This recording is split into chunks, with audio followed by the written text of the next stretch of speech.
So I'm here to welcome you to the third and final panel. I think it's been a great day. I've been hearing and evening yesterday from so many of you, and I myself have been jotting notes like crazy. I think everything we've heard has been, for me at least, very inspiring in terms of thinking about all of the work that we've seen and how, all of us, it may generate new projects and fresh work.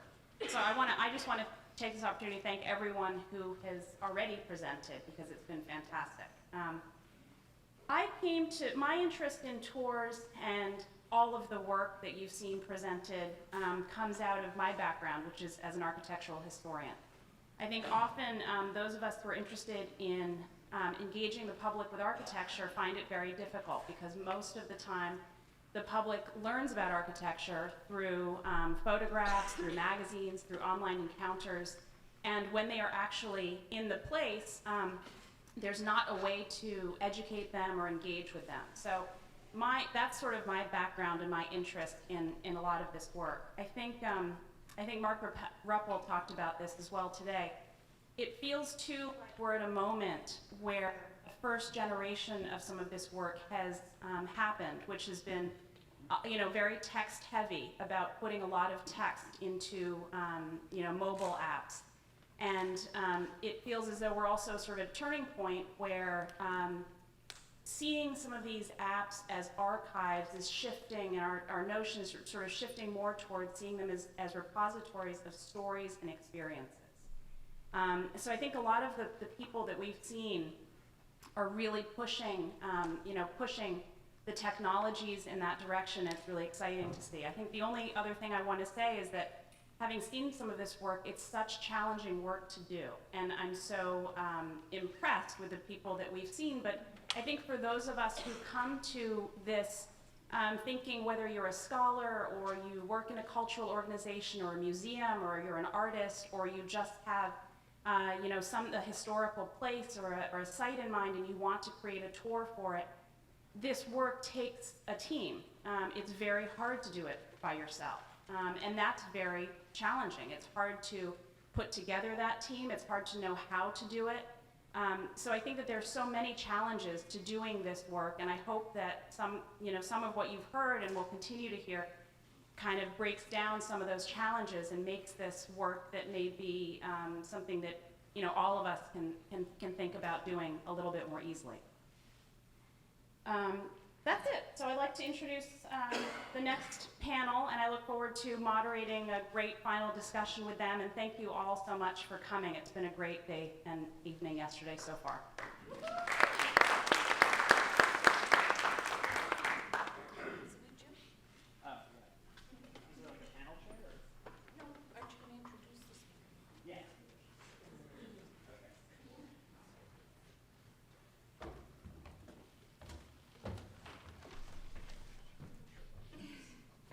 Hi, I'm Jim McGrath. I'm Jim McGrath. I'm just looking for my title. Postdoctoral Fellow in Digital Public Humanities at the John Nicholas Brown Center for Public Humanities and Cultural Heritage. It's a lot of words, so I had to look at my business card. And I'm a Mets fan. We got 3 games until the playoffs. Very exciting. So Jim Matthews is the person I'm introducing. All of this information is taken from the internet, so it's not my words. So Jim Matthews is the Educational Director of the Field Day Lab, an interdisciplinary team at the Wisconsin Institute of Discovery at the University of Wisconsin-Madison. The Field Day specializes in mobile media, video games, and simulation. And check out the Field Day's website because I think they're doing a lot of cool stuff. They're really invested in learning through making, and they are helping students make their own games. There's an interesting poetry project that I saw on the site. And they're designing open source tools, which is really important. So Jim designs and researches digital media, games, geolocative stories, situated documentaries, and learning experience aimed at connecting youth and adults with their local community. As a research and design consultant, Jim partners with museums and other nonprofit organizations to make my phone disappear, looking to integrate place-based learning and youth design experiences into their program. So here's Jim.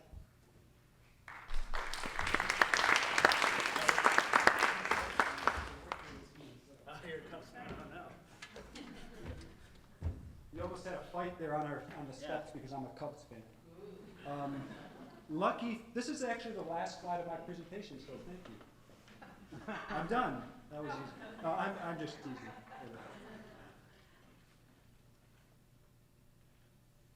So thanks a lot, organizers. This is an amazing event. I was said to a couple people, I feel like I'm at a festival and not so much a conference, which is a great feeling.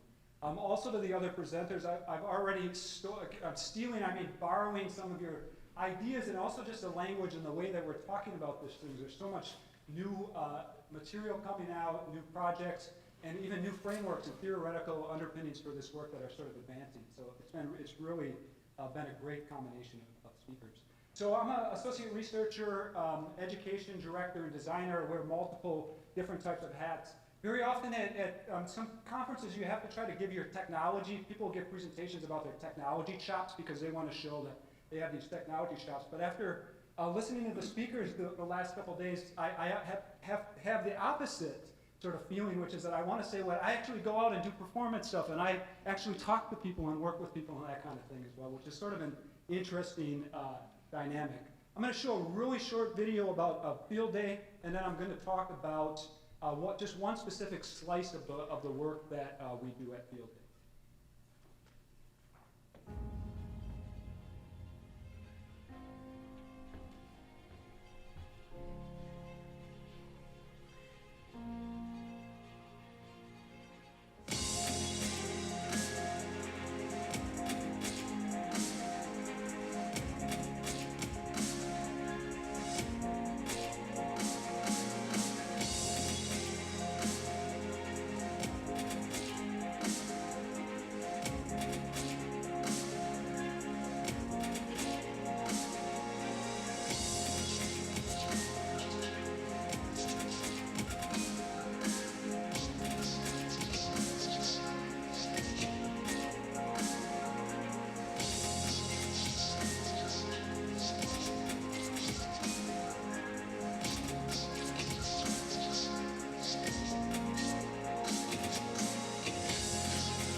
I'm always mixed about showing promotional videos, so I tell myself that an angel gets their wings every time I show. The main thing that I want to pull from that video, even though it shows a lot of high-tech things, is that we're also really interested in what are the analog tools and experiences that are connected to these digital tools that we're building. Because ultimately what we care about is getting people engaged with their community, giving them situated learning experiences, giving them different ways of perceiving and interacting with the world. The other thing is that you'll see a couple themes that come through, and they've been mentioned here. So one is learning through design. Instead of me building things, I see myself as someone who helps build tools so that other people can build things. The other is games and simulations, and then the third is field research, and what types of activities and tools do we want to build to encourage people to get out and support them when they go out to do field work, and how do you bring these three things together in different ways? So the tool that I'm going to talk about, the platform I'm going to talk about, this is just one example of what that might look like, is called ARIS, Augmented Reality Interactive Storytelling. And you can use this tool, which is an open source project. So the tool is also free to use, and the code you can get from GitHub. But really, the goal of this is to provide a tool that people can use to create tours, interactive stories, and games, and sort of explore what this even means, and what are the interconnections and intersections between these things, like a game and a tour or an interactive story. There is a client side of this, and so it goes to the server. One of the things that I love about ARIS that I think separates it from a lot of other software that is out there that allows you to do this is that you can actually build things where there's a shared world. So imagine an example that you would build a game where there was one gold piece on this stage, and we were all logged into that game, and the first person that ran up here and picked up that gold coin virtually actually took it out of the world and put it into their inventory in their backpack. So in that case, you can create things where you have events where let's say, for example, we had a tour that had 20 stops on it, but in order to unlock the last 10 stops on it, we had to have people collect 20 coins around the city, and then once those were collected, you can unlock an event. So the nice thing about that is it's not me as a single person necessarily going out and engaging with this design, but you can have a world that has consequences for all the players in it. You can do both. You don't have to design things like that, but that's one of the things that it does allow you to do. And then the other side is that if you're going to have people do things where they learn through design, you have to help develop the experiences, the activities, the language, etc., for them to design things. And so Eris does also have an online platform, or end of the platform, which is an authoring tool that allows you to create things. There are a wide range of people using Eris, and for different reasons. Sort of divide these into two sort of broad categories, although there's some hybrid between the two. So you can do location-based things, where you walk up to something and you're triggered because of your GPS position. This is where some of the crowd here, there's this sort of anti-QR code thing was happening, so you're supposed to boo and hiss at this particular slide. But I actually pushed back on that just a little bit, and there's a couple really main reasons. I've seen some people using QR codes in some really creative ways. That's one. There's a logistical piece, but then also because we're trying to introduce new people into this world to explore these things, I don't want to shut down immediately and say to somebody, you shouldn't use QR codes, or QR codes are X, because it actually is an entry point for many people that we're working with. It's their first step into this world, and I think we want to keep that conversation open. Let them learn why they should boo and hiss or cheer based on their own experience, not me necessarily telling them that these things are not good or not.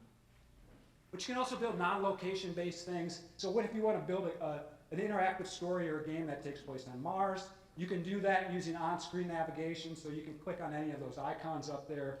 You can use QR codes, and I'll give an example of how you can use QR codes to maybe take an exhibit out and travel it across the United States or elsewhere, and then you can also use alphanumeric codes. Alphanumeric codes are sometimes used as gates for people. So imagine if you have 20, 25, 30 students who are doing something, they're out in the community, you give them a little bit of time to run free, and then you could say check back in, and in order to advance the story or the game, you actually need an alphanumeric code that I have, and when you get to that point and we do a debrief session or we have a conversation, I'll give you that, and then it'll allow you to continue. One of the equations, I think that a lot of app developers or particular platforms where there's authoring components to it have to deal with this combination of low threshold, high ceiling, what's the complexity of what you can build, and then also the wide walls of how many features do you have and what type of interactions and dynamic interactions and mechanics can people build using this tool. So you're not going to ding all of these at the level 10, so you always have to make these decisions about what are the trade-offs. When you go to low access, that might have some implications for the high ceiling or vice versa. So we always try to find a little bit of a sweet spot. One of the things that's great about Eris is there's a potential for middle school, elementary school students and teachers to have built things with Eris, but then we also have, and Mark pointed out earlier today, Play the Past used Eris as sort of the backbone, and then with some additional development, we're able to create an Eris-based simulation that was attached to an exhibit that they had. And in this case, you actually see a young person holding a mobile device. He's playing as a miner. He's at an exhibit where he's mining, and as he's mining, it's giving him money that he can spend at other places around in the museum space.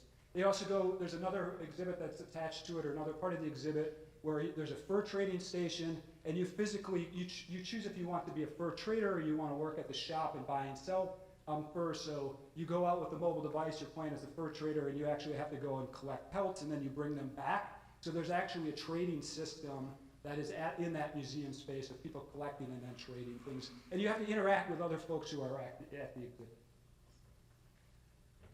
So how do you help make these types of things happen? We can't do it with our small staff. And so there are two really key points. One is a dispersed community, and the other is a distributed community. So the dispersed community means that there are people that are building things in different locations around the world, And one of the nice things about that is it also brings in different perspectives, different needs, different challenges, different design solutions as well. One of the key things that we do is we do have online discussion spaces. We hold Google Hangouts. We also do things like have a global summit where we bring people together face to face who are users of the software, talking about the challenges, ideas. How do we move forward as a team to make decisions about what gets developed and doesn't get developed? Distributed community is equally, if not more important, because what you're trying to design for is to bring together people who are, and some folks wear multiple hats. So someone might be an educator and a researcher, or a designer. All educators are designers, but in terms of mobile media designers. So bringing these folks together with the goal of creating open educational resources, that if there is code that gets built, if there are artifacts that get built of some sort, like an activity, a how-to, if there are media resources, we want to try to promote using Creative Commons so that these resources are shared within the community. And again, a lot of that conversation happens at these types of summits, face-to-face type things, or online meetings. Originally, and I think I shouldn't say, well, originally ARIST was developed.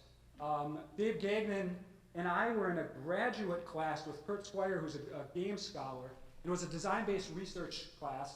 And one of the things I worked, this was sometime in the mid-2000s, and Michael was talking about I love this picture of the old iPad. I think it was an iPad with PDA.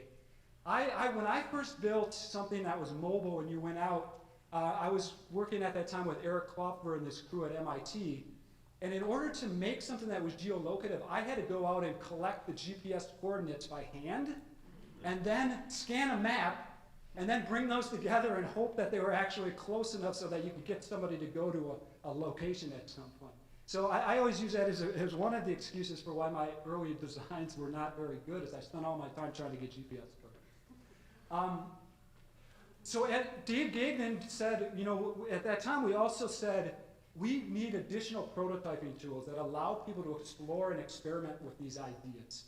And so the commitment was to say, let's continue to build a tool so that we can spend our resources and energy in providing a platform that gives us more designers, hopefully a wider range of design problems and solutions, versus taking our resources and then we are going to build this one thing that's super beautiful, right? And it's not that one of those is, they just have different trade-offs go in each of those routes. And our commitment is to building something that is a prototyping tool that has a low threshold and that hopefully leads to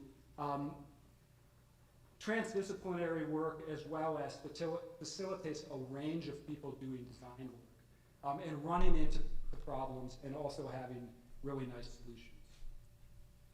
One of the ways that we do this and try to promote this type of work is by running game jams. So you're all invited to, on October 23rd and 4th, we're having a dispersed global game jam.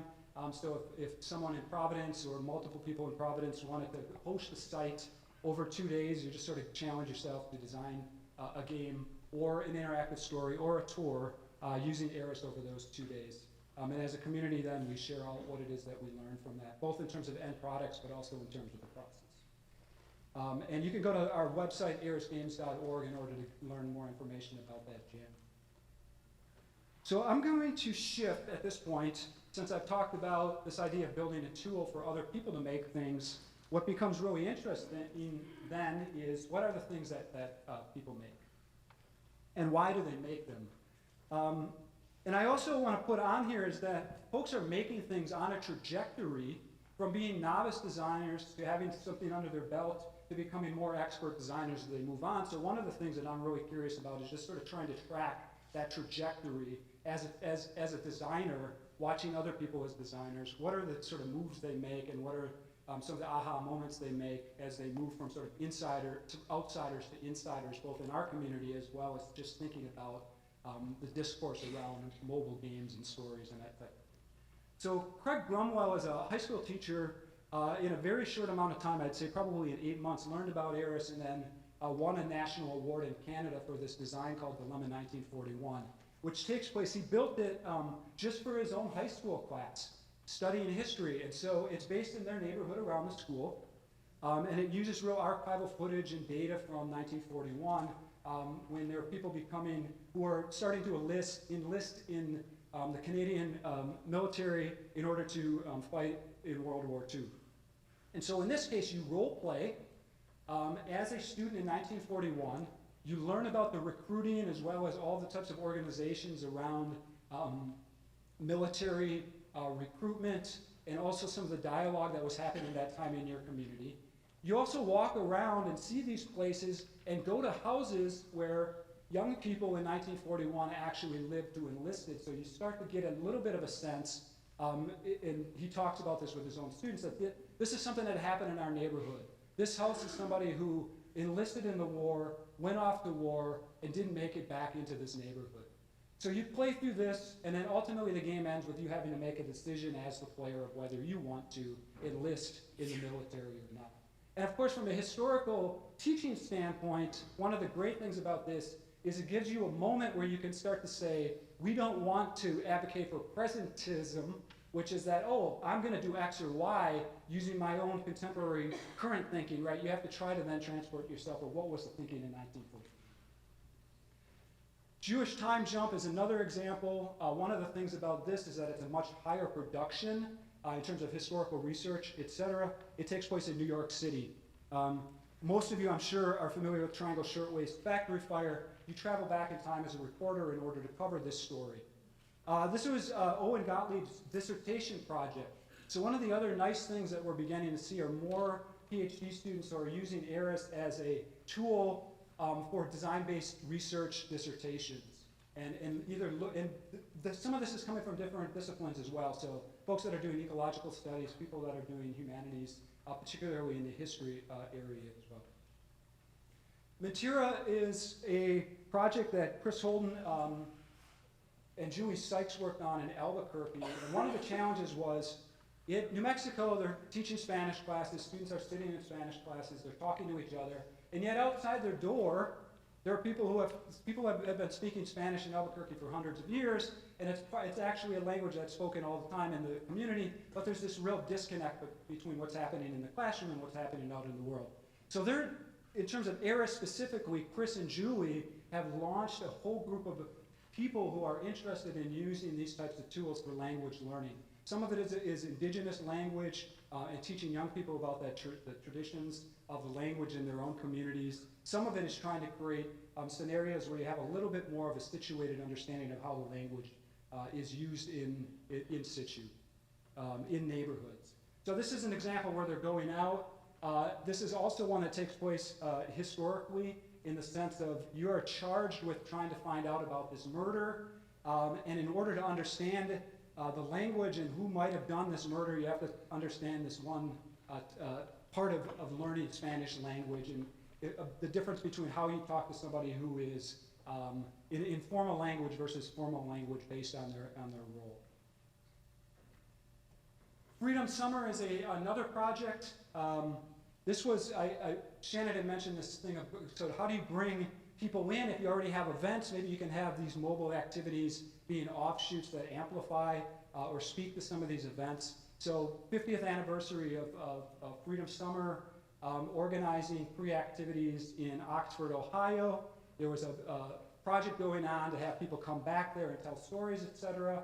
And some of the folks that work at the university, Miami University, said, why don't we build something with ARIS in order to have folks sort of role play as if they are going to be, they're students coming to Oxford to be trained to go down south.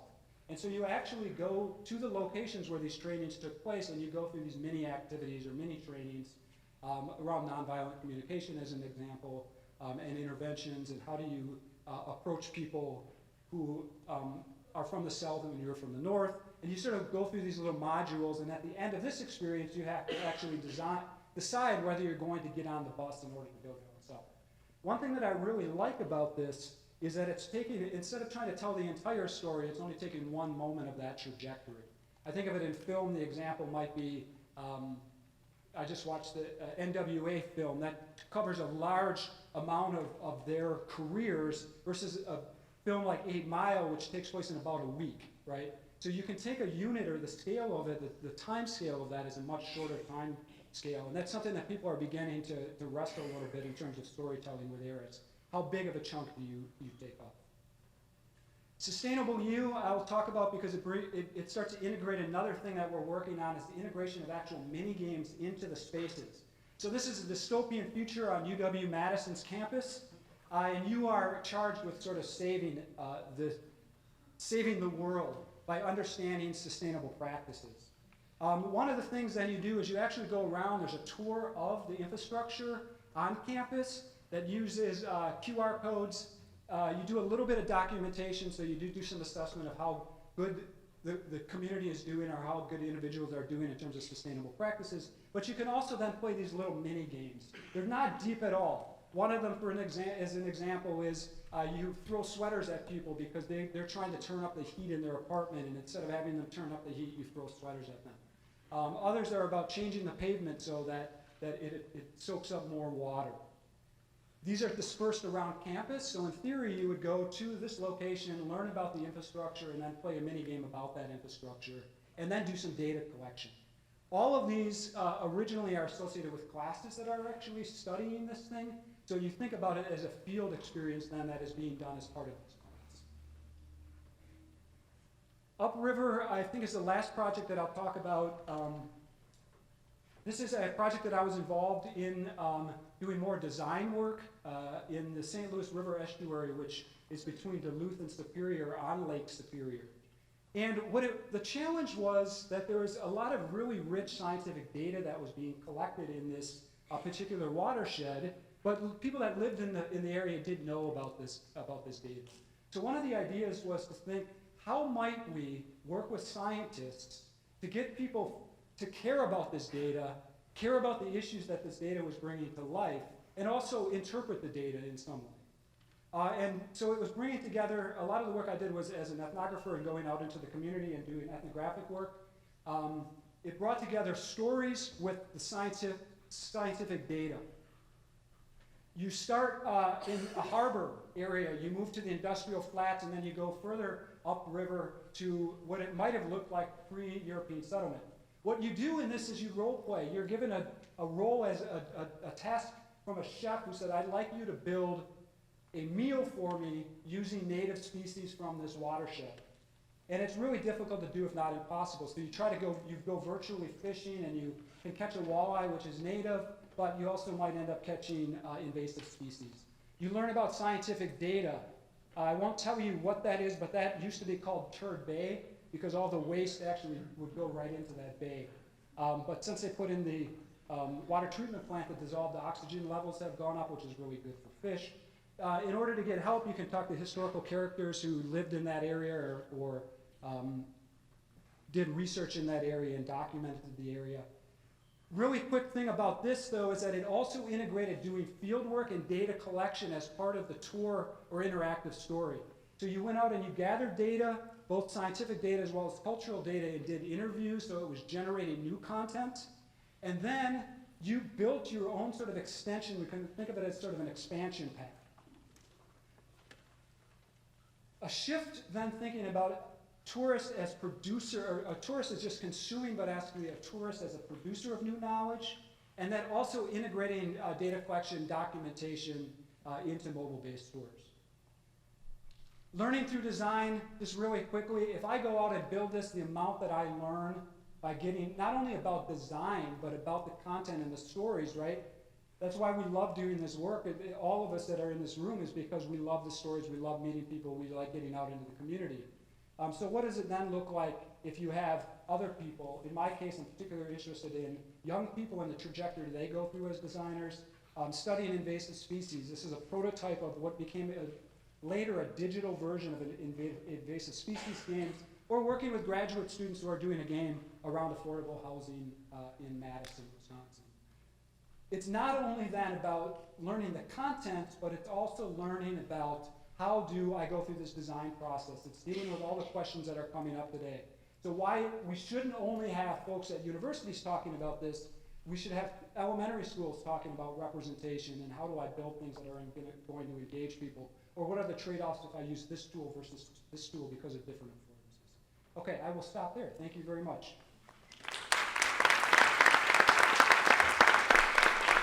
Hi, I'm Caroline Stevens. I'm a master's student in public humanities, and I'm pleased to introduce Dietrich Naumann, one of the most popular professors at Brown University, where he teaches architectural history and directs the urban studies department. Students love Dietrich for how he brings architecture to life in an exciting and accessible way. And this passion and skill is also seen in Brown Facades, the campus guide app he developed for Brown University. It happens to be one of the best platforms for digital exploration of architecture I have seen, and I encourage you to download it all now, because you're all exploring Brown as you're here, I hope. He is now also the editor for the Campus Guide app series for the Princeton Architectural Press. Welcome, Dietrich.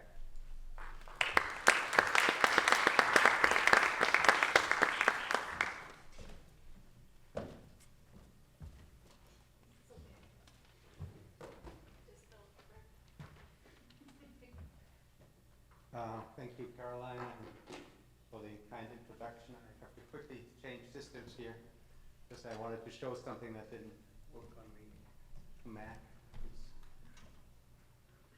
And in the meantime, I also wanted to thank Marisa and Susan, of course, for organizing this wonderful conference. I've already learned a lot, and it's such an unusual topic, but very timely. And this section, as you know, is called Behind the Scenes. So I thought I'll give you a quick look behind the scenes of this app that I developed with my students. And I'll try and lower the sound here a little bit if I can do it from here.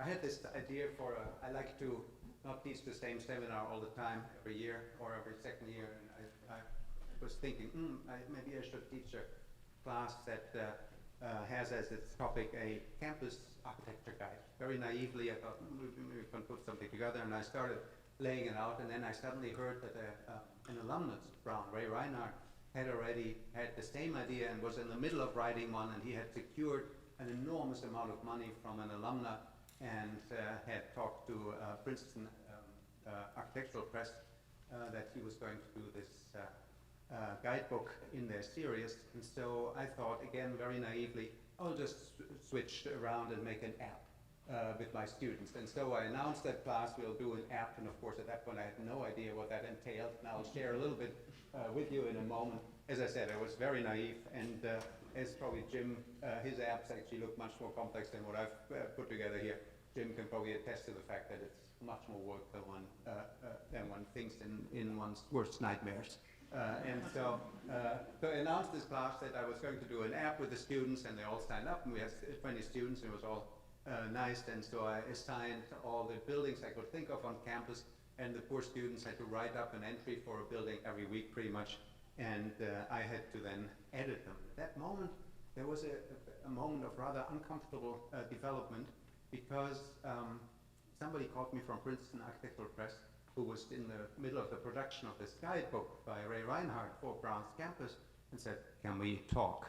And that already didn't sound very good, and so we met here in the Roberts Center and sat down, and somewhat understandably they said, you know, we have this book project that we're working on, and if you create an app that is in a way a competition to us, and we're not very happy about this, and can you reconsider? I said, no, I can't, because I've already announced the class and we're in the middle of it, but we could maybe work with Mr. Reinhardt to put it all together, but he was already half finished at that point, so that didn't work either, and so we just went ahead with it. Of course it was in the end a little more cumbersome and slower, but this is my wonderful group of students, and they had to deliver their little essays every week, but what I hadn't really anticipated was that I had to edit them every week as well. So I started going in and writing and rewriting and thinking and discussing with the students. Here's just an example. There's this wonderful building by Philip Johnson, the first building here on campus that he did. He did two. The List Art Center is another one. And so here's the student writing about it, and I sort of begin thinking, you know, how could one put this better and shorter and all this. Found this great photograph of Philip Johnson in his office in the Seagram building, and what he has on his desk for this photograph for Time Life is actually a little model of our computer center that he built in the late 50s here on campus, just down the street at the corner of George. And then in the research, which was the great fun for me, of course, we discover all kinds of interesting details, such as the fact that there is a tapestry hanging inside this computer center that Philip Johnson actually had donated to Brown, and it's a tapestry by a man called Arshil Gorky, who's one of the great abstract expressionists in post-war America. And it turned out, which I found out by a little looking, and then I worked with a student and we put it all in the text, that Arshil Gorky, here's the tapestry a little closer, that he actually had lived in Providence for 2 or 3 years when he arrived from Armenia. So all of this was great stuff, and I learned as much, or probably more than anyone else involved in this app. So that was a wonderful experience, but a lot, really seriously, a lot of work. And then we had an idea that we developed in class that I'm still very proud of, the idea of so-called ghost buildings. And ghost buildings are, in our definition, buildings that used to be on campus but aren't anymore, right? So we found all these black and white photographs of buildings that were taken down and used by Brown, but then had to make room for other buildings. And somewhat sadly, in fact, Caroline mentioned that I'm Director of Urban Studies. The Urban Studies building on 29 Manning is about to become a ghost building because the engineering school is enlarging there, and it's going to come down very soon. We have a little commemorative spray painting action going on later this afternoon. But so we introduced ghost buildings, both buildings that were here but aren't anymore, to commemorate those, and then also buildings that were meant to be here but didn't make it, like I.M. Pei, the young I.M. Pei, the great architect of the National Gallery of Art, designed a wonderful geomath building for Brown in 1969.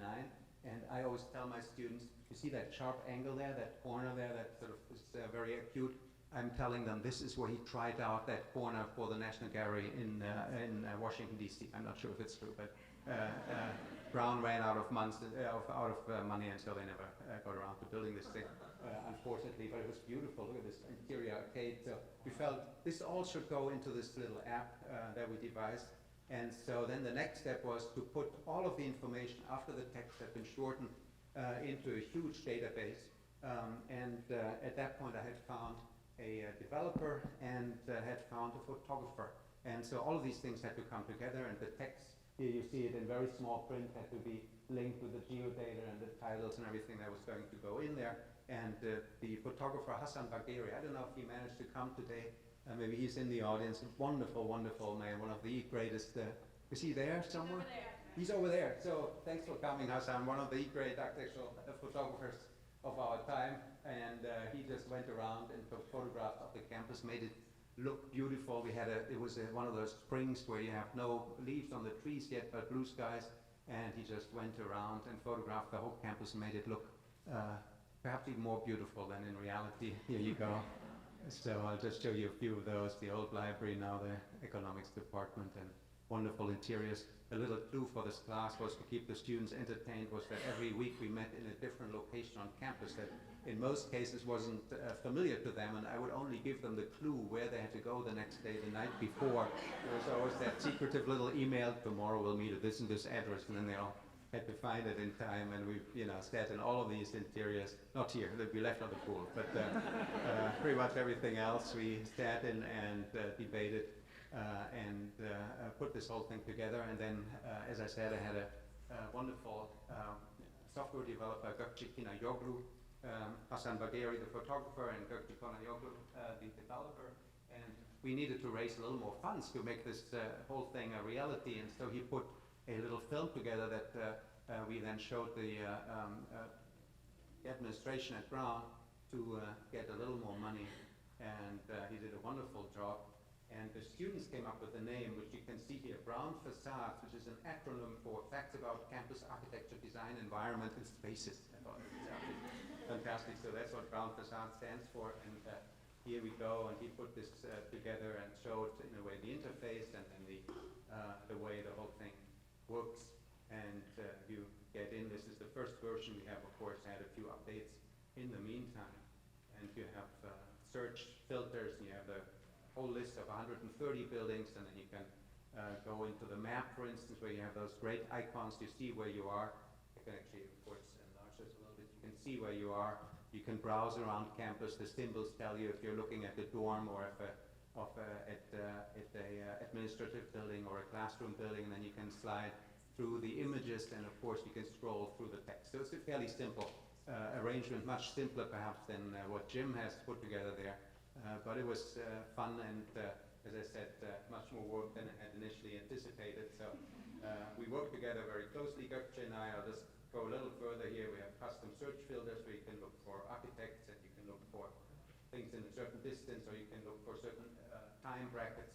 And so you can look for architects and search by architects, etc., etc. So it's quite a good, useful tool. He developed that for us, and then we launched the app.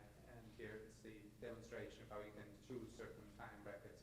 And so you get the idea. It's a very simple and useful interface. I think keyword search, all of this is possible. And so I'll leave it at that for the film clip. I wanted to just show you how the story then continued. So we put it all out, and we advertised it in the Brown Daily Herald and the PDH blog. Had something about the East Side Monthly, even mentioned it. The Province Journal mentioned it very briefly, unfortunately, only in the sideline. But anyway, so we rolled it out, and then I realized it wasn't enough. So we printed postcards that we put at the admissions office, and when people come and visit the campus, to alert them to the fact that this existed. And so we printed lots of those. All of this has to be designed and printed and financed. And then finally, we rolled it out. That was October 2013, and we get these wonderful graphs here from Apple every month. And you can see October 2013, the huge spike in downloads. And altogether, as you can see here, we've had 2,796 downloads, which makes me very happy. I think, at least to me, it sounds like a really enormous number. You can see here that the biggest numbers from the United States, 87%, closely followed by China with 3.9%, and then United Kingdom, Canada, France, Turkey, etc., etc. Even Algeria, we have a few downloads, and then you can see that the downloads continue. Whenever you, on a fairly low level, whenever you see a spike, there was some sort of advertising done on our part, mentioning it in another newspaper or so on, and then we have a few more downloads. So I hope you'll lead to another spike in the next iteration. And what is also fascinating is, of course, to see where in the world people download and how long their screen views are, how long they spend looking at this thing. And obviously the United States are leading, but as you can see here, there are a few in Russia and in South Africa as well. And of course, it's closer to home, extremely interesting to see the download numbers in the United States here for East Coast, West Coast. I'm a little disappointed in North Dakota. There's not a single download so far, but hopefully we'll get there. So.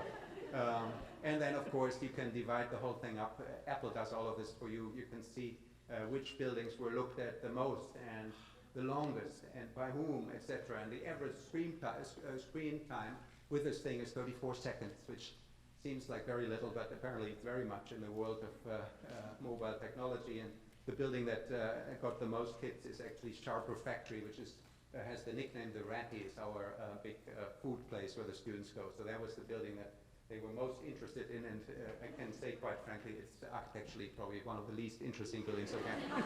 So it didn't quite fulfill the purpose that I had hoped it would, but anyway, it's a fascinating enterprise. And so I'll just quickly move on because I want to end on time, and then something almost magical happened. The Brown University Guide came out, and I think it came out beautifully. Ray Reinhardt wrote it. I ended up writing a little introduction to it, and it's beautifully done, and I think it's handed out to all the alums, and it's sold in the bookstore. And then I got another call from Princeton Architectural Press, and it sounded a little less ominous somehow. And they said, you know, we looked at your app and it's really quite nice, and so we have a proposal for you. Would you like to design apps for all our guides in the whole series of university architecture guides? And I said, oh, that's actually a nice turnaround of events. And so we are now great friends, and we've done the Illinois Institute of Technology app together. And here it is, and it's basically based on a very similar pattern. And I thought I'd try the little technological trick. Do I have a little time left? Yeah. 2 or 3 minutes. Let me quickly see if I can make this work.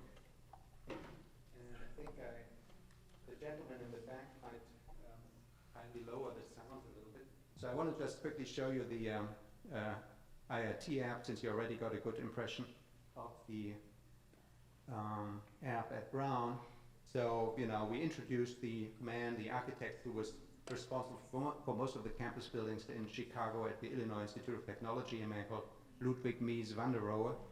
from Germany, and I'm a great admirer of his work. And then you can go into the map, and you have different icons there, and you can, for instance, click on Crown Hall, which is perhaps the most important piece of architecture there on campus, and you see here the text, which is, in this case, because it's such an important building, a little on the long side, and then you have our photographs. We also built in something which is a neat effect. When you turn it sideways, the photographs get bigger, and once again, Hassan Bagheri did the photography, and I added a few more photographs from other sources because the original printed book on which this was based didn't have very good photography, and then you can scroll through the building and get to a few historic images and interiors, and seeing how the whole thing was built. And then we discovered something very interesting already for the Brown app for the first update. The interesting fact that, in fact, there was a little plugin and you could have the text read to you by Siri. You're all familiar with Siri, right? And it made sense for us because Siri, that is a fact that's actually true, but not many people know about it. Siri actually went to Brown University, which is, for those who know it, a source of great pride. Meaning the woman who spoke all those thousands of words that the software then puts together for those answers, she, I guess, is an actress, and she went to Brown and then got hired by Apple to speak all those words, right? So I just want to show you what it sounds like. I'll just let her read the first sentence of this. By consensus, the most architecturally significant building on the IIT campus, and designated a Chicago landmark, SR Crown Hall was designed to accommodate the school's departments of architecture, design, and planning. Prior to its completion, Mice had been on the faculty for nearly 2 decades, conducting his classes. I had to go to this point. I don't know if you noticed it. She mispronounced Mies van der Rohe. It's Mies, it's not mice. But she went to Brown after all, but she got that wrong. So just had to point that out, and I'll quickly come to my conclusion here. Just a second. Let me get this back in.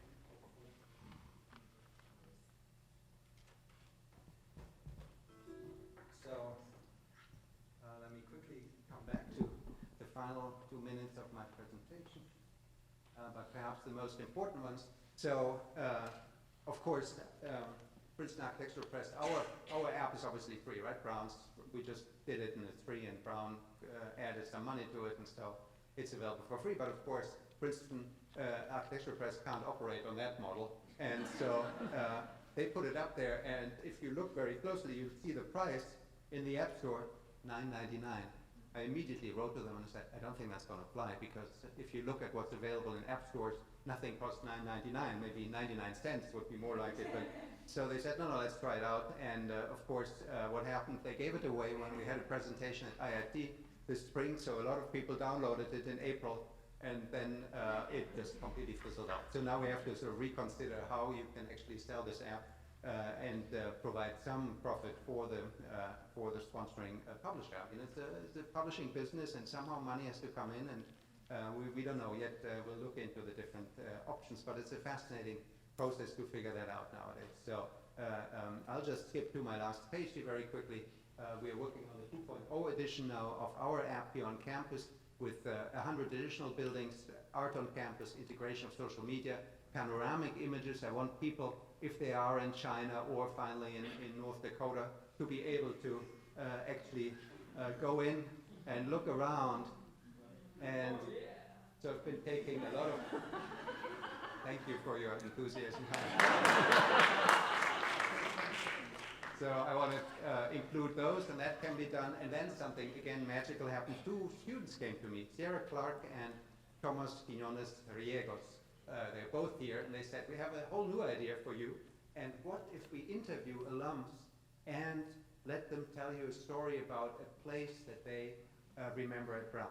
And I thought that was brilliant, and that is where I finally come to the topic of this conference, place-based storytelling. Because what we were doing was more history than storytelling, but here's the storytelling, and they gave me one of their files. They've been collecting files from alums, and I wanted to play this for you, so this will be in the 2.0.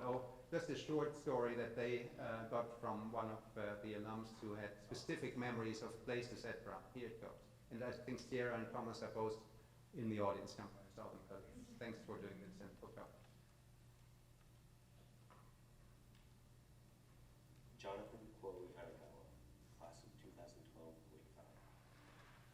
associate at McKinsey & Company. Main Green. It was a beautiful spring day on the Main Green. As part of a student group called Liberty in North Korea, I was holding a bake sale near Fawn's house in order to fundraise for North Korean refugees. Then someone whispered, "I heard Steven Spielberg is visiting campus." Out of excitement, I started surveying the vicinity with my teammates and shouted, "Wait, where is he now?" It was then when I realized he had been sitting on a bench just several feet away looking at me and chuckling. Having made eye contact, I had no choice but to approach him. "Mr. Spielberg, would you like to buy a cupcake for a cause?" He asked. "Sure, what kind of cause?" And so I gave a 1-minute spiel on what we were doing for North Korean refugees. He then asked for 2 cupcakes for his family. He generously donated $50. Great. Thank you very much.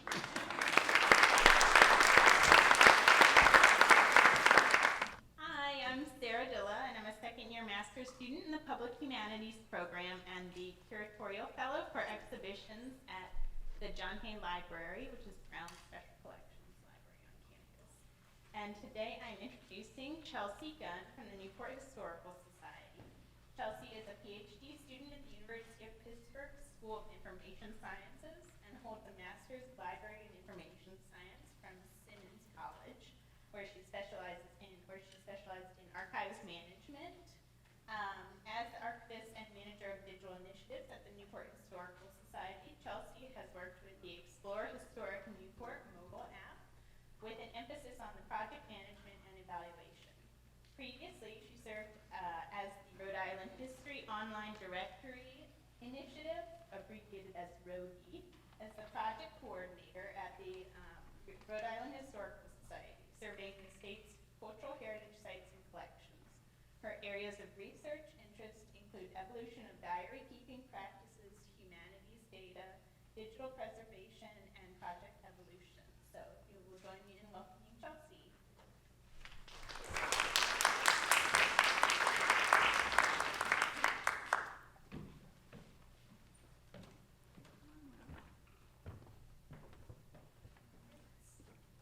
Hi, so thank you guys for having me here today. It's exciting for me to be back in Rhode Island after a few months in Pittsburgh. So the way I sort of set this talk up is that it would be great for me if you could all just look at your phones and your computers the whole time. I actually was hoping that I would keep this pretty visually minimal, and if you wanted to go ahead, oops. Oh. Yeah. Sorry, can you help me with that? Yeah. I'm not sure what was happening before.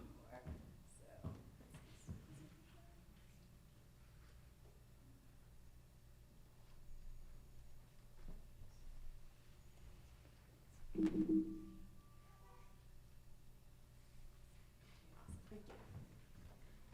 So yeah, you can see here, our app is called Explore Historic Newport. So if you go to your Google or Apple App Store, you can download it, and you can also go to newporthistoryapp.com. So I thought if you wanted to pull that up and just browse a little bit freely, you can kind of get a sense of the content, and that way I can talk a little bit more about kind of the issues that we face as an organization, putting the app together and moving into a phase of evaluation now. And if you think of questions or comments, you can tweet me or NHS here. You might not find them in the discussion, but I'm happy to talk to you online. So briefly, just a little bit of context before we dive in. Just a very short description of what the Newport Historical Society actually is and does. They've been in operation since 1854, and like many historical societies, they collect, preserve, and make accessible documents, artifacts, and properties related to Newport's history. More recently in the NHS history, they've been trying to really strengthen the digital arm of the public history mission that they serve. So that includes a new open access collections management system, an online collections catalog that's currently in development, and an increasingly dynamic and responsive website, and much greater outreach and audience interaction through social media.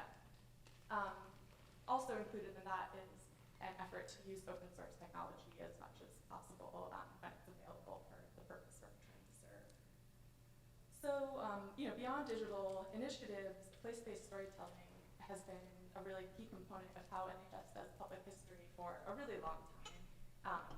The NHS is one organization that you've seen here today that does actually offer in-person walking tours. So those range from between 20 and 60 tours a month, and they include the landscape of downtown Newport, but also indoor site tours of specific buildings. And the winter, sometimes that has an audience of 40 people a month, but in warmer, high traffic seasons, it's usually around 400 people a month. So a lot of people are coming and taking walking tours in person. And I'm including this because I think this is a really, I think this sums up the NHS really well. I just pulled it directly from our website. But I think this is really key to this kind of work. So as a small organization with significant holdings and a large mission, it's specifically a component of the NHS's strategic plan to work as much with other organizations as possible to expand its reach. We are relentless collaborators.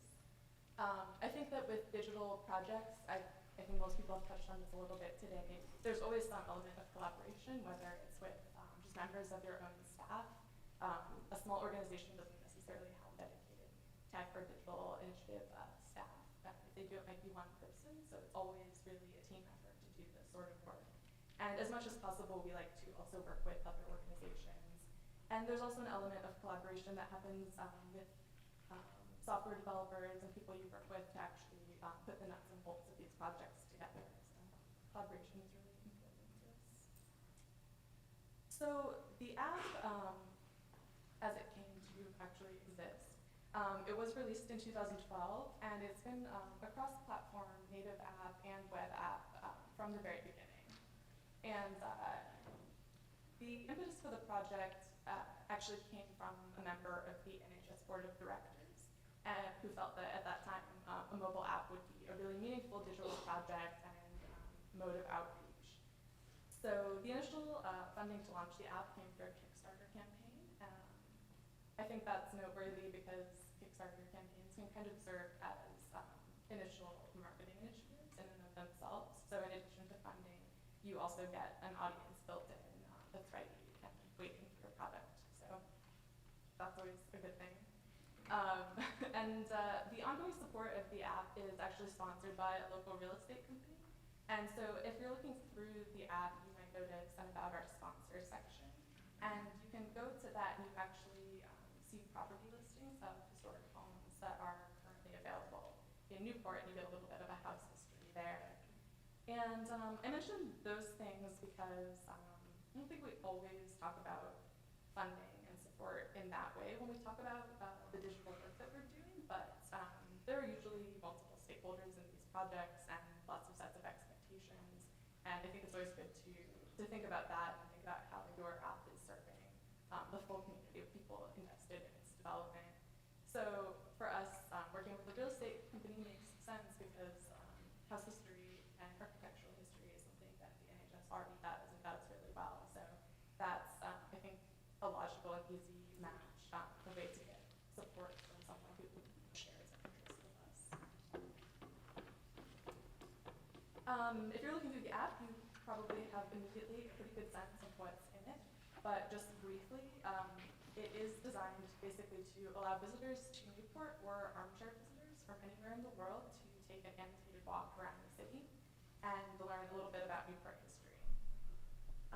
It currently focuses on downtown Newport and includes over 75 historic sites. And the tours are arranged, you can see here, chronologically, but also by thematic content. And as with a lot of the other tours we've seen today, it does employ a GPS interactive map. So you can open it up in downtown Newport and the map will pinpoint where you're standing and orient you to historic sites nearby. So in that way, it can be a linear tour, but it can also just be a sort of quick historical reference. And so I mentioned earlier that the well-established program of place-based narratives that's already present at the NHS really informed this project. In some ways, doing tours in person is a really great advantage because you already have your content pretty well mapped out.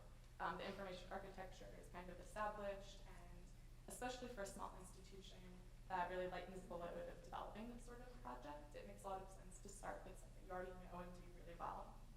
But on the flip side, I think it's important to consider that, some people have alluded to this, you don't want to create something that's in competition with what you're already doing. And so you want to think about how this project functions within the existing landscape of programmatic offerings that you already have, and make sure that it's complementary to what you're doing in person. Also, in addition to the place-based tours, I think it's worth noting that this app includes some collections-based exhibits. So what's really great about tools like this is if you're an archival institution, a lot of your holdings are behind closed doors for preservation purposes. So, thanks. So, a lot of things that people don't have access to in person on a daily basis can be made immediately more accessible by putting them into an interface like this, and that's really exciting.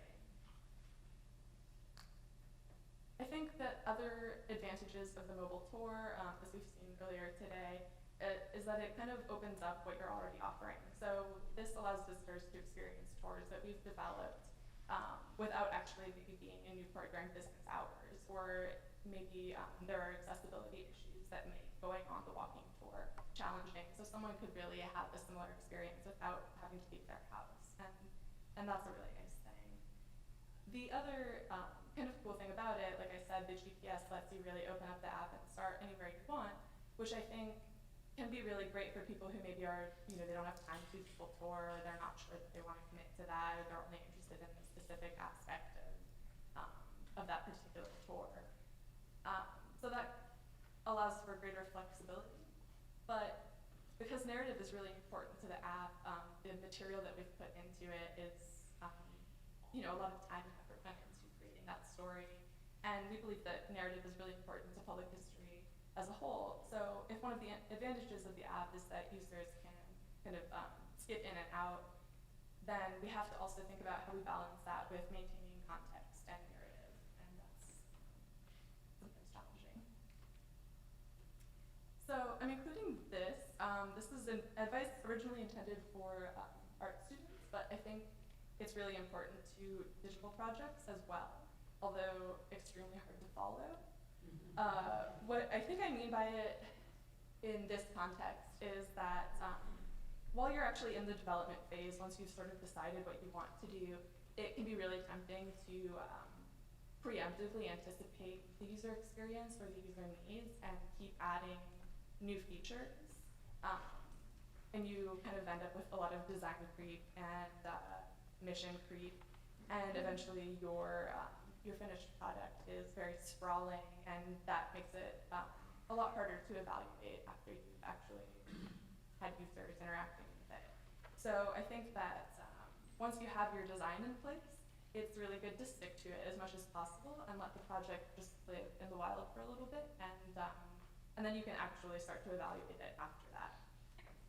For better or worse, these things aren't permanent, so it's going to continue to live and grow, and it's not necessary to pack every possible feature into your very first version. And I think it's also, on a similar note, important to keep in mind that digital isn't synonymous with instant. So as with analog projects, the development is time-consuming and ongoing, and it's only really after a substantial period of implementation that you can really undertake a meaningful evaluation. And so that's kind of where we at the NHS are right now. So one of the most obvious parts of evaluation is, of course, considering the user experience. And so I mentioned earlier that the app was developed to be a native app and also a web app for mobile browsing devices. And the key thing that I'm leaving out there is that it's not optimized for desktop browsers. So if you're looking on a laptop right now, you'll notice something a little bit like this. You'll see a pretty large image that you have to scroll down through to see the full file. And I don't think that's really necessarily in and of itself a big problem. I think with mobile websites, we see that a lot. They're just meant to be mobile, and that's fine. But when it does start to matter is when we can see through our analytics that a lot of our visitors are actually accessing this site from the desktop browser. So that's something that we might want to be thinking about as we collect data and start to ask some more questions about what we want to do next. So I won't go into extensive explanation of the analytics, but we use TourSphere to maintain our app. And so this is their built-in analytics interface. This is just sort of their overview page. And so you get a lot of, these are our stats from August this past summer. So you can kind of just get a little snapshot of how people were using this this summer. So at this point we have a few years worth of data that we've generated from the app, and we're with that able to see some larger trends and ask some more meaningful questions. For example, I mentioned that users are not actually using the site on a mobile device as much as we might have anticipated that they would. There is a fair amount of desktop browsing. So something that we might want to consider is maybe providing some content that that people are viewing, like the collections exhibits, for example. Maybe making those available in our WordPress website in another platform that's a little bit more desktop friendly. Or maybe we want to kind of split off and not link so extensively to the tour information in our website. So I think that once you look at that data, you can kind of start to think about possible reasons why those numbers are what they are, and from there you can plan how you want to test that. We can also see that users are using the mobile site more than they're using the native app. So from there we might ask whether users just prefer that browsing experience, or if they're not actually aware of the native app, and maybe it's more, maybe that's a thing that marketing can address. And if we look at the average time spent on each page, I think we can also leverage that against how much content is on that page. So we want to think about how much text is in each entry, and whether or not users are really reading it, or if they'd like something that's more concise than that particular kind of experience. So, if someone is willing to read at home on a computer is different than what they might want to read while they're out walking, and we want to satisfy both experiences. Something that we want to look at when we're collecting data is making sure that we don't mistake use for impact. So while we can get a lot of information from these analytics about the use, it doesn't necessarily let us know what that means for users and how users are really responding to it. So that's something that we are interested in investigating also. And it's a little chart of how people are actually looking at our site.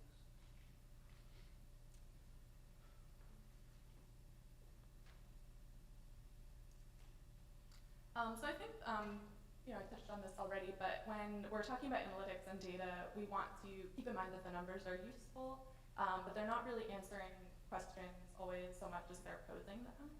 And the real value comes in being able to find some meaningful questions in the data that we can then ask and test. And I have to put in a small plug for the feedback section in our app. If you're looking at it, it's on our homepage, and so that is a place where if people are actually going through and looking around a little bit, we can get some more qualitative feedback beyond use and numbers. And so I think just to sort of wrap up in this explanation, I would just reinforce the idea that digital projects aren't ever really finished. They're going to go through many iterations and ideally improve with each one. Even if the content is done and we decide that that's it, there are always going to be changes in the digital environment that they live in. So platforms will change. Sometimes they change ownership, that they go away altogether, or server crashes, or the user interface gets better, or it stays static and you outgrow it and you have to migrate. As these things happen, stewards of digital content have to respond just as stewards of physical collections and exhibits do. And we have a lot of opportunities along the way to re-examine and improve what we're doing and make sure that we're best serving our mission and our audience. And I think that's a really exciting part of this kind of work. I think our executive director puts this more succinctly than I do. She'll sometimes say when we're talking about these projects, if an app doesn't answer, what is the question? And I think that is a good question to leave you with. So thank you again for having me today, and please feel free to let me know if you have any questions about our app.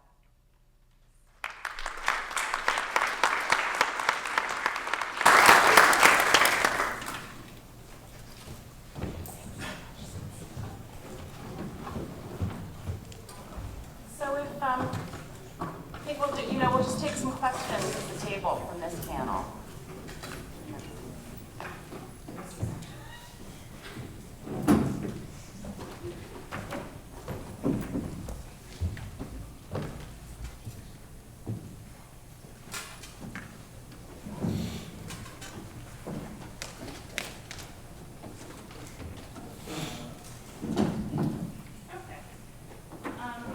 Why don't I start? I have a couple of questions for the panel. Thank you so much. I think, behind the scenes has been interesting. So I think in some ways all of these discussions have been behind the scenes. And I feel like we've all learned a lot about all of the work it takes to put together, the work that we've seen. What I come away feeling is that in some ways everyone who tries to do this work comes to this work as an amateur, in the sense that this work necessitates teams of people with very diverse skills. So you have, one might be a scholar, or one might know the tech side, or be an artist, or have a background in film, but you need other people to kind of bring a project together. So I think my first question is, what if, have any of you felt that those challenges in terms of putting together a team, how have you managed to create these projects with other people? How did you find those people? What are the skills that they brought to it, and how, what's sort of behind the scenes on all of that?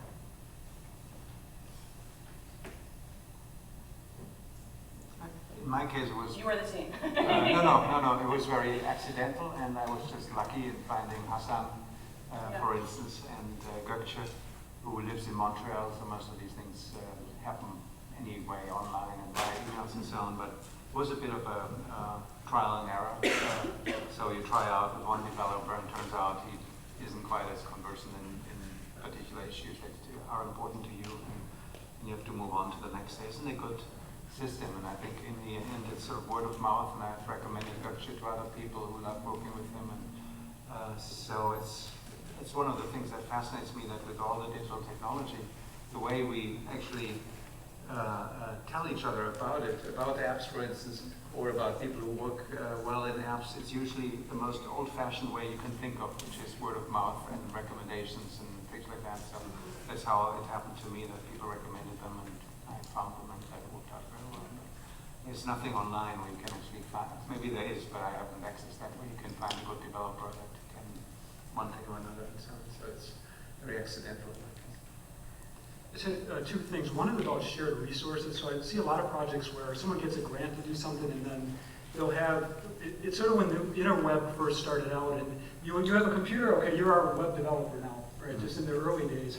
Is I think there are people who then have projects where they're taking a student hourly or someone who's on the graduate team and then building apps out of that. And it's sort of disappointing to not see as much where there are universities or other groups who are sharing resources across projects in some way.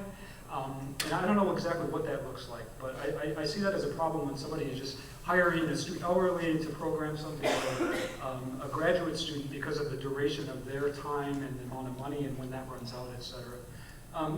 One of the challenges that we have is, I think there are people developing things using our tools, and just connecting them together and having conversations and learning from each other is one of the challenges, but one of the reasons that we also have these face-to-face sort of summits and activities as well. I think for us it's a little bit unique because we're working with a company that specifically provides a platform. There was still a process of evaluating what our options were there.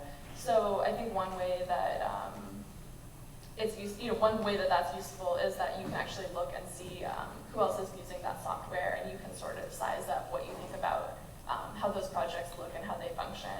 And you can actually reach out and talk to some other library that's used TourSphere, for example, and say, what do you like about using it, what don't you? So, I mean, in that way, I think it's a little bit easier when you're working with a service versus finding an independent developer to start from scratch, because you have already a little bit of a community that you can compare and contrast with, and that's helpful for small institutions especially. I mean, I don't know if you can share this, but I think for people who might be thinking about doing projects like this, I'm wondering if all of you could share, approximate costs, how much these projects cost, and maintenance, and what you foresee in terms of the maintenance into the future, both in terms of cost, but also who does it and whose role is it going to be to take care of these things. Maybe I'll start again. Obviously, as a professor at Brown with students who need to write entries to get a grade in a class, I have a lot of access to free labor. Right? So, but on the other hand, of course, there's a lot of editing on the other end, and I obviously don't have to make a living doing that, so I could put just my time into the whole thing. But we raised funds, and I would think for the first round about maybe altogether $10,000 for photography and app development, and I think in both cases I got a really, really good deal and very kind conditions from both of them. But I think it would have been hard to do anything underneath that price, and so I could find some funds here from. Yeah, funding is definitely one of the challenges. One of the things that we have worked on is that we have sort of a service model. So we have at the university and have an open source project, but then we also have a service team that goes out. So for example, the Minnesota Historic Museum project used theirs as the backbone, and then they paid for additional server space because they have hundreds of kids that are picking this thing up and using it on any given day. So the server space had to get larger. They also wanted features that they needed for their particular project. So they're paying for this thing, but then all of that code and all of those features go back, and server space actually goes back into the broader community so that people can use that for free who don't have the kind of money to build server spaces or even to build their own server, let alone use a server that we're supplying. So I think that's sort of this. You have these folks with more money up here, particularly in Minnesota. The funding of humanities is kind of crazy. It almost makes me want to move there from Wisconsin, if you know about a recent political shift. But at any rate, trying to get these folks to fund some of it, and then helping that supply the folks that don't have money. And so some of the games that you talked about, like Jewish Time Jump, or some of the others, do you have a sense of how much it costs them to put those projects together? Well, there are some that have been developed that there's zero cost to them outside of what they do in there. So for their classroom, they do that. Jewish Time Jump starts getting up into to 5 figures in the sense of the historical thing. So they're much more. Owen's much more concerned in that case also about copyright and about working with historians and then doing outreach and that type of thing. So it raises to that. Something that you're talking to the Minnesota Historic Museum is a 10-year exhibit. They're not that the ARIS component of this, but that's a multi-million-dollar project. So it sort of ranges in that area for people developing things. I know, I'm not sure about the exact monthly costs of our ongoing maintenance, but the initial Kickstarter that we launched to start the app was for $10,000. Like I said, we're lucky to have a sponsor who supports our app. That's really great. I know that if that was to change, I think that would change. Maybe whether we decide to keep hosting a native app that's more expensive than just a web app. So I think that's something to consider moving forward. If you're not lucky enough to have somebody who wants to sponsor your app. Thanks. I hope that's useful information for people out there. I can take questions from the audience if anyone has any. We've got some people with microphones. So quick, with the Brown app, what was the tech platform for that? In other words, what was the technology that was built into all that content? I'm afraid I don't think I can give you a very exhaustive answer. I believe that our developer used available app development technology that he downloaded from the Apple side. He started out with an iOS app and downloaded from there, and then I think there are instructions for developers of how to do that, and he taught it himself basically with online workshops and so on. That's as far as my knowledge goes, unfortunately. I think it's on. He'll be the guinea pig. Hi, this is Greg D'Onofrio again from the University of Minnesota. I'm very proud to live there. Thank you, my adopted state. A question for Jim Matthews. I'll confess, I wasn't particularly initially interested in the idea of games, and then you described them, and I thought, wow, this is incredible. I'm very attuned to the words that are used, and I wonder if in the context of, and this isn't my perspective, I'm just wondering if you've ever heard this, in the context of Jewish Time Jump and Freedom Summer, that the notion of playing something or performing something is somehow trivializes the history that you're trying to represent through that. Yeah, I think it's, I, for a while, was using the notion of situated documentary, just even thinking about as documentary form changes and as historical, are we creating, well, I'm a fan of the movie Forrest Gump, right? So I sometimes start with that of going, is it bad that I watch Forrest Gump? I think, I would say no. I think I would want to watch that as something that's constructed, and it's an interpretation of even these historical events, et cetera, et cetera. So I think there's something to say about how are you also educating the user about that and about how they're approaching history and thinking about history. And you can actually build games, I think, that encourage that type of questioning. I'm also, I think even in the Minnesota example, Barton and Levstick have done a lot of work around historic education. So there was a shift from Sam Weinberg saying, like, we want people to think like historians. And then you start to go, do we really want to train a bunch of little historians running around? Or do we actually want to build things that get people curious so that they care about, they care for, they care about the local architecture, they care about their local community. And then as their trajectory as historians gets higher, goes higher, then we bring in more of the critical analysis and that type of thing.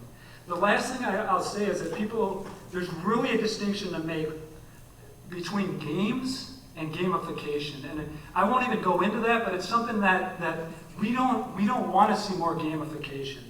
I was talking to Mark and I said, well, schools already do gamification, right? They give you grades, they have incentives, they de-incentivize you for certain things. That's gamification. That, we don't care about that. We actually, in many cases, I don't want to see that. As opposed to thinking about what our game experiences, what our playful encounters, et cetera, et cetera. But your point from a critical perspective is, yeah, it's something we have to be in tune to and think about. And then the last out for me is that I didn't design those things, so it's a tool, and then that's where we start as a prototyping tool. You build those things, and that's the artifact to think through and think with them. Because we build it, and then we start having these conversations about, hey, okay, wow, is this good or bad from a historical thinking standpoint?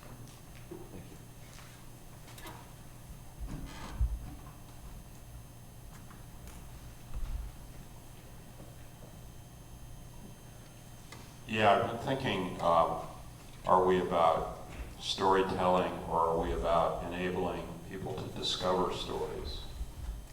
And I particularly like Jim's notion of students developing apps themselves, and the trajectory of the designer and the trajectory of the historian that you see as they do that.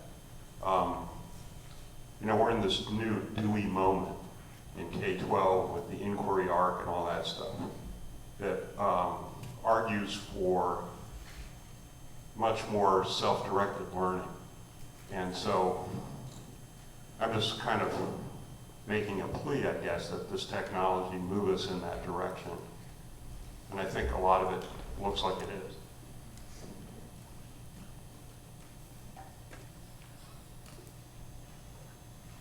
Was there a question in there too, or?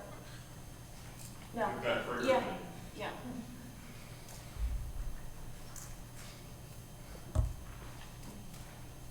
Just thinking, one of the things there was a question, I thought that I bridged the gap, and I was just thinking that looking at the sort of financial issues, I think is an interesting thing. We're also enthusiastic, so many of us are willing to put our evenings and weekends into this sort of stuff, and I sense you do too, and you as well. And so, in the long term, I'm not sure we have found a model that makes these things sustainable, meaning that people actually pay a fee for a lot of these educational apps and place-based storytelling apps pay enough to make the whole thing sustainable. I'm not sure we're there yet. We all rely on grants and donations and so on, which is probably in the long term not necessarily the best model, I don't know, but I think that's an unsolved problem at this moment in the evolution. Sorry, I took away from it. Please. So, one of my questions throughout the conference has been, how do you measure community impact? So we saw more analytics, and every time I look at analytics, I'm always impressed by the numbers. They tell a story, but do they tell the story do they answer the question we want them to answer? Do they really tell us the kind of impact we're having? So I'd be curious to hear your thoughts on that. I mean, I don't think that they answer that many questions, or they answer some questions, but I think that they are a good entry point for thinking about how we might want to zero in and start thinking about exactly what questions we need answered as an organization, or what questions we want answered by this product. So the numbers are just, to me, an entry point into thinking, what does this mean? If I see this number, what does that maybe suggest to me about what our users are experiencing, or if there are positive or negative things that they're having in their interactions, and then how can I go further and find out more? And I think depending on what you're looking for, that happens in a lot of different ways. But yeah, I think they're a starting point. I don't think that they're the most meaningful measurement by themselves. The only, I won't talk about the analytics thing, but to me another question is, what's the context in which they're being used? So I don't always think that you can just take one of these applications out of, and put it in a lab and have someone play it, and then, okay, what did you learn? What's the pre and post, or even doing controlled studies around it, which you can do in some cases. It's also what's the ecology? What's the trajectory in a class when students are using this, or when they're building this? So that it's not only about analyzing what the app is, but I think it's also the ecology and what these are being used in, particularly where projects have a mobile application as one component of all these other initiatives that are going on, or components of a larger project.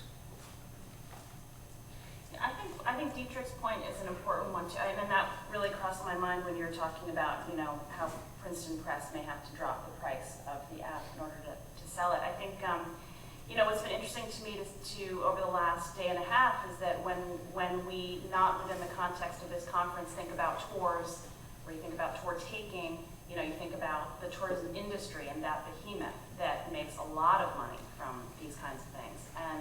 And this is not the work we've seen. These are all works of, where people have just fallen in love with the projects that they've really wanted to do. So it will be interesting, and I think Detours has come up a couple of times as a company that is maybe trying to do both, and I think it's not clear whether they will figure out a way to make it viable, or whether this is still, not just for now, but even for the foreseeable future, a space where the really rich work that's being done is just stuff that people fall in love with doing, as opposed to it being anything that, whether you're an organization or an individual, maybe it doesn't even cover the cost of one's time. I think it's still sort of early days, and I think it's a really important question.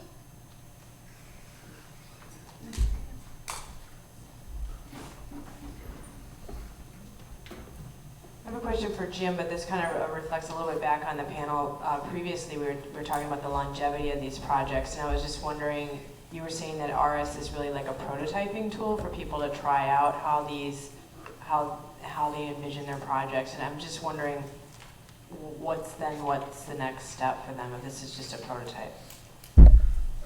I frame it as a prototyping tool because not everyone, you may not even have students who you can have build things, right? Organizations don't have funds to even get off $5,000 or $1,000 to build something. So you do have a tool that allows you to say, hey, we'd like to have a QR code-based thing in our museum. Well, at least build something here and try it out. And don't even use Aris. Use Google Docs and a QR code reader just to see, is it really what you want? You're saying we want this, let's build it, begin to get our feet wet, change the questions we're asking, etc. So there are people using it as a production tool.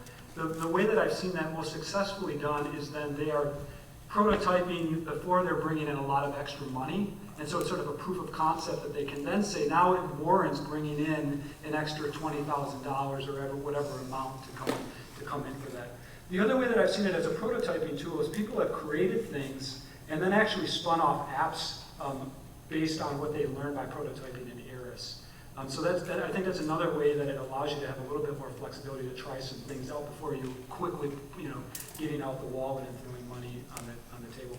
One of the interesting ones, this all speaks to how I love a little bit to say, like, well, what QR codes might do is someone was using it as a simulation for doing like autopsy type things, and they had the tiniest little QR codes, and the only way you could actually scan them is by using a microscope attached to the phone. So instead of actually having to dissect things, they were using the QR codes that represent little components of the thing. So I don't think anyone would have thought of that if they weren't if they had to spend $5,000 to make that, right? It encouraged them to actually explore and experiment. So I wanted to return to the question of sustainability and how to build that as part of thinking about these tours and place-based storytelling as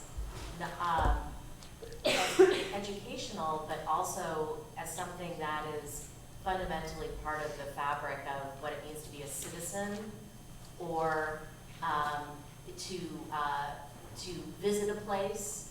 And I wonder about, does anybody have experience with actually creating that, not only prototyping the app, but really scaling it?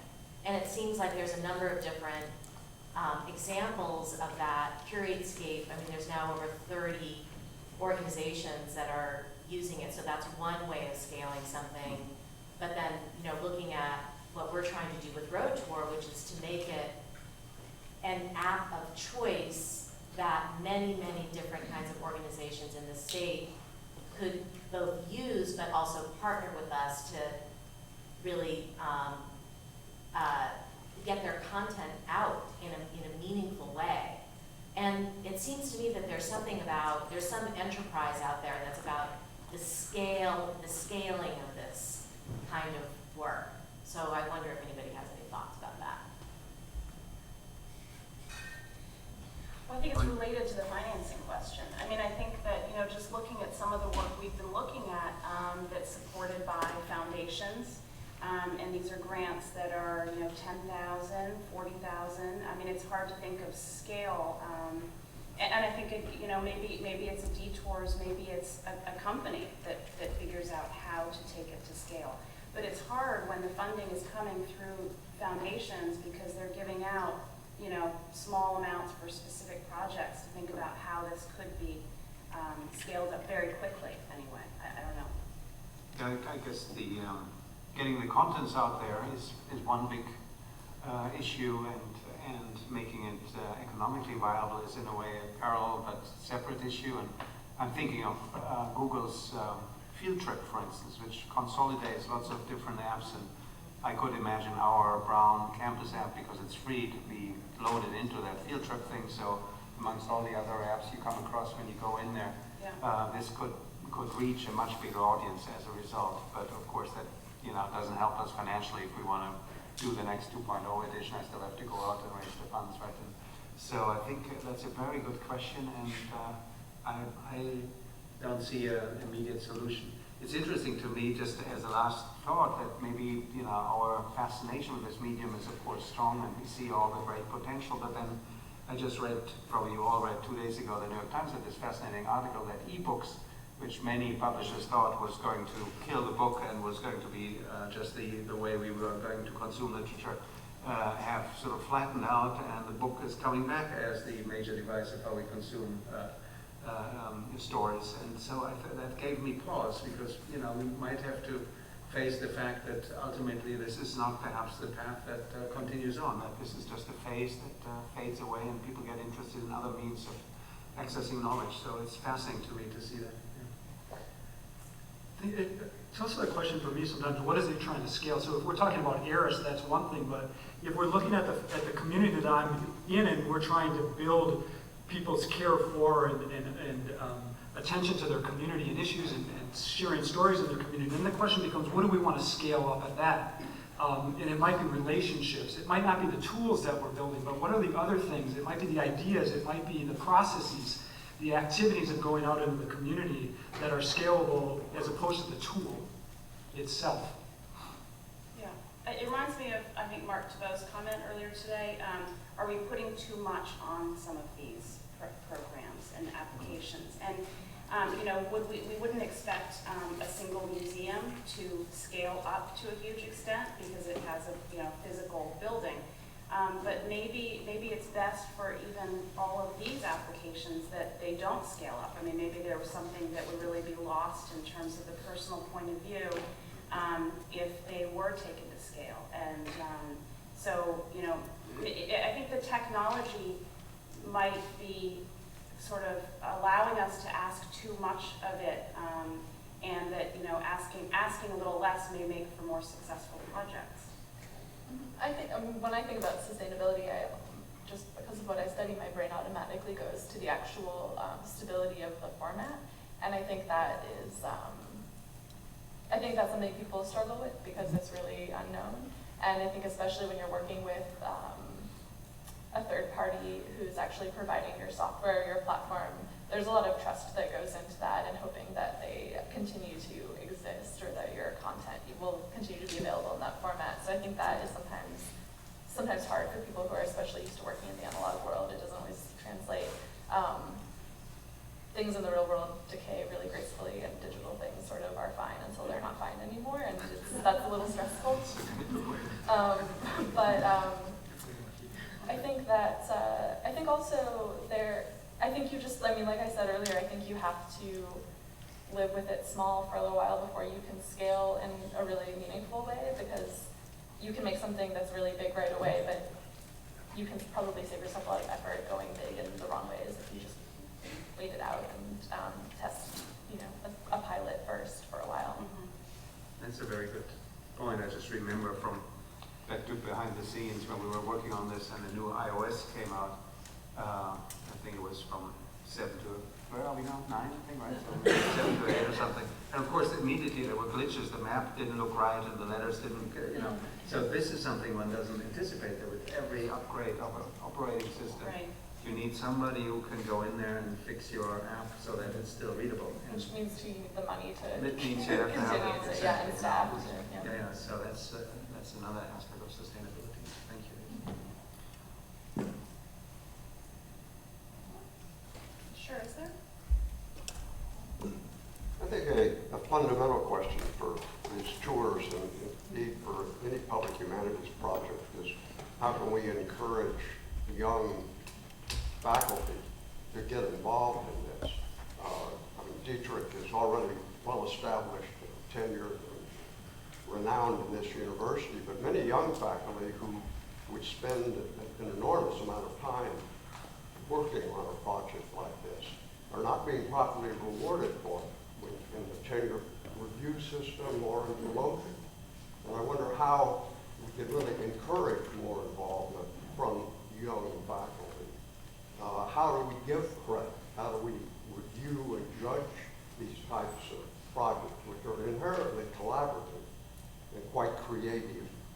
I've gone through this in my career a number of times, and I think the support that we have in academia for public humanities doesn't always filter down to the junior faculty who are under review. I had to stop myself from applauding.